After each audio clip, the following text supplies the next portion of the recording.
नमस्कार मंडळी, तर आज आपण उपवासाचे थालीपीठ करणार आहोत. तर पटकन रेसिपीला स्टार्ट करूया. थालीपीठ करण्यासाठी इथं मी 1 वाटी एवढे साबुदाणे घेतलेले आहेत.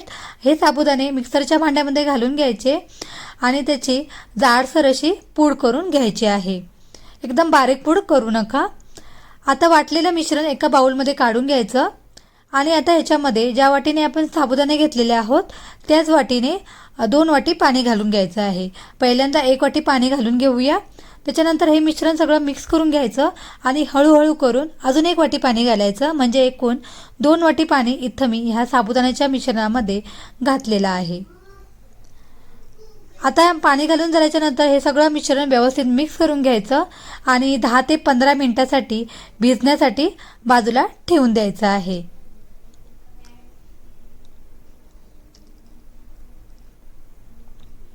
आता 10 ते 15 मिनिटानंतर बघू शकता साबुदाण्याचं मिश्रण जे आहे ते व्यवस्थित असं भिजलेलं आहे आणि छान असं बनलेलं आहे. आता याच्यामध्ये बाकीचं सामान घालूया. तर इथं मी 2 उकडलेले बटाटे किसून घेतलेले आहेत, ते घालून घेऊया. त्याच्यानंतर मिरचीचा ठेचा घालून घ्यायचा आहे 1 चमचा आणि 2 चमचे शेंगदाण्याचा कूट घालून घ्यायचा आहे. त्याच्यानंतर चवीनुसार मीठ घालून घ्यायचं आणि हे सगळं मिश्रण व्यवस्थित आता मिक्स करून घ्यायचं आहे. तुम्ही समजा हे उपवासाला नाही बनवत असाल थालीपीठ, असंच खायला बनवत असाल तर याच्यामध्ये कोथिंबीर, जिरं किंवा आल्या लसणीची पेस्टसुद्धा वापरू शकता.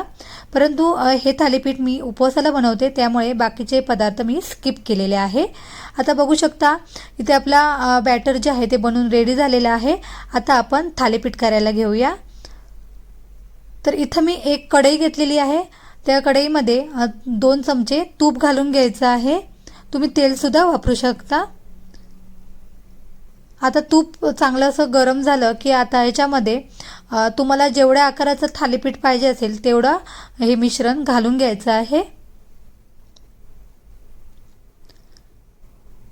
त्याच्यानंतर चमच्याच्या साहाय्याने तेवढा जाड तुम्हाला पाहिजे असेल त्याच्यानुसार पसरून घ्यायचं आहे.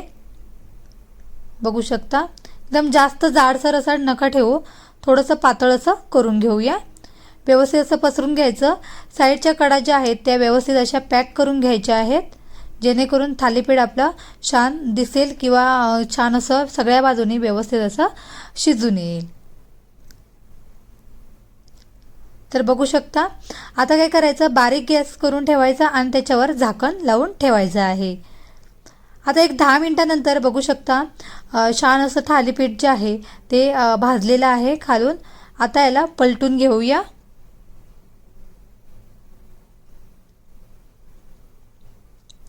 आता झाकण लावायचं नाही. आता असंच आपल्याला कुरकुरीत होईपर्यंत अलटून पालटून हे थालीपीठ भाजून घ्यायचं आहे.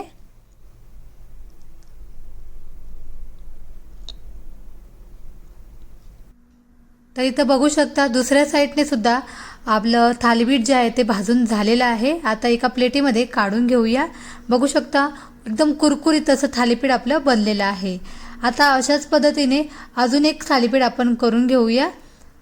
तर हे बनवायला थालीपीठ एकदम सोपं आहे. अगदी तुमचा उपवास असेल आणि तुम्ही साबुदाण्याची खिचडी करण्यासाठी साबुदाणे भिजत घालायचे विसरलात तर हे थालीपीठ एक उत्तम पर्याय आहे उपवासासाठी. तर नक्की ट्राय करा. एकदम बनवायला सोपं आहे, त्याच पद्धतीने एकदम झटकेपट होणारी ही रेसिपी आहे. तर इथं बघू शकता दुसरंसुद्धा थालीपीठ इथं आपलं बनलेलं आहे.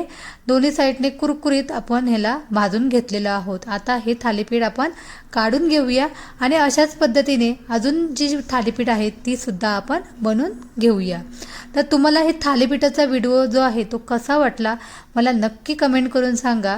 व्हिडिओ आवडला असल्यास त्याला लाईक करा आणि चॅनलवर नवीन असाल तर चॅनलला सबस्क्राईब करा.